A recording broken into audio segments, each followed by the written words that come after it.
Бажаю здоров'я, шановні українці! Сьогодні ми зробили кілька нових кроків для того, щоб повернути Україні справедливість, щоб притягнути до відповідальності усіх винних в цій злочинній війні.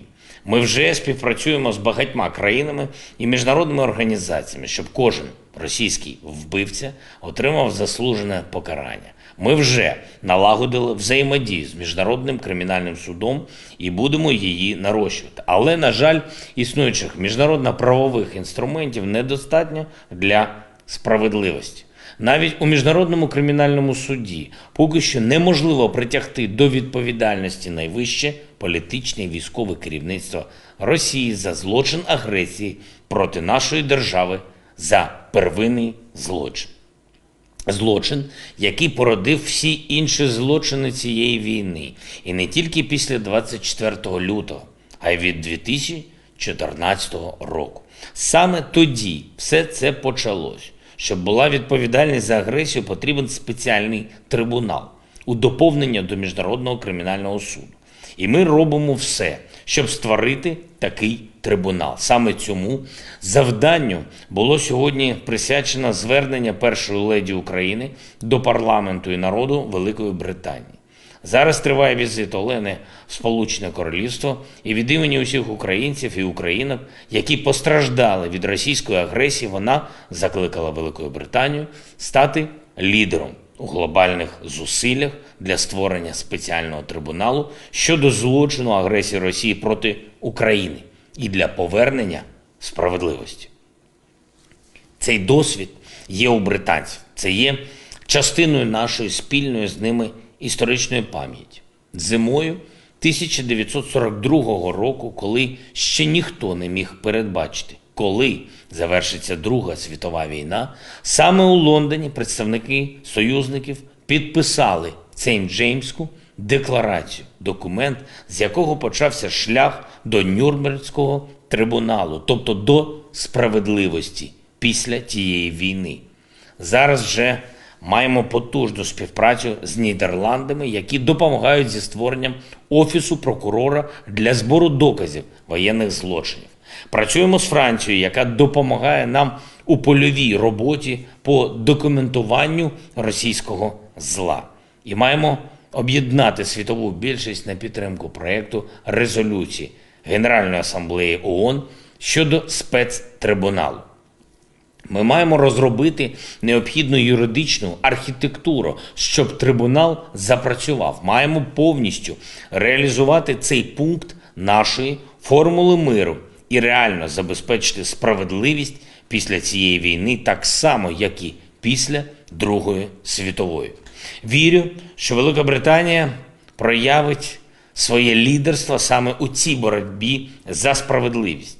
Сьогодні ж у Лондоні була відкрита і виставка Russian War Crimes. Це проєкт, який демонструє світу, що саме Росія принесла на українську землю. Ця виставка працювала в Давосі під час Всесвітнього економічного форуму, також у Нью-Йорку, під час Генеральної асамблеї ООН, в Брюсселі, у штаб-квартирі НАТО. Тепер її побачать британці. В усіх провідних країнах знатимуть і бачитимуть, за яке зло відповідальний рашизм. У Берліні відбулася зустріч міністрів юстиції країн Великої Сімки, надзвичайно корисна. Україну там представляли Генеральний прокурор і міністр юстиції нашої держави. Ця зустріч була присвячена якраз притягненню до відповідальності окупантів і держави-агресора за все ними скоєне. За підсумками зустрічі бачимо очевидну готовність працювати разом, щоб врешті відновити силу міжнародного права, відновити повну дію статуту ООН і притягти Росію до справедливої відповідальності. Говорив сьогодні з канцлером Німеччини Олафом Шольцем. Саме Німеччина цьогоріч головує в G7. Обговорили нашу співпрацю як на двосторонньому рівні, так і в міжнародних інституціях. Пріоритети зрозумілі: захист від ракетного терору, відновлення енергетики, продовольча безпека. Я подякував пану канцлеру за підтримку. Ситуація на фронті складна. Попри надзвичайно великі російські втрати, окупанти все ще намагаються наступати на Донеччині, закріпитись на Луганщині, рухатись на Харківщині, і щось там вони планують на півдні. Але ми тримаємо оборону і, головне, не даємо ворогу здійснити їхні наміри. Вони говорили, що захоплять Донеччину навесні, влітку, восени. Цього тижня починається вже зима. Вони поклали там свою регулярну армію. Вони втрачають там щодня сотні мобілізованих і найманців. Вони використовують там заградзагони. Ще цьогоріч Росія втратить убитими 100 тисяч своїх солдатів і лише Богу відомо, скільки найманців. А Україна стоятиме. А світ буде робити все, щоб кожен, хто винен у цій злочинній війні, опинився на лаві підсудних. І ще хочу подякувати Нідерландам за сьогоднішнє рішення.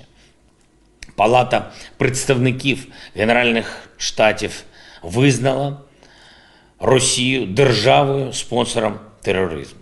Крок за кроком світ усе розставить по місцях. Слава усім, хто воює за свободу, слава усім, хто працює заради нашої перемоги, вічна пам'ять усім, хто віддав своє життя за Україну. Слава Україні!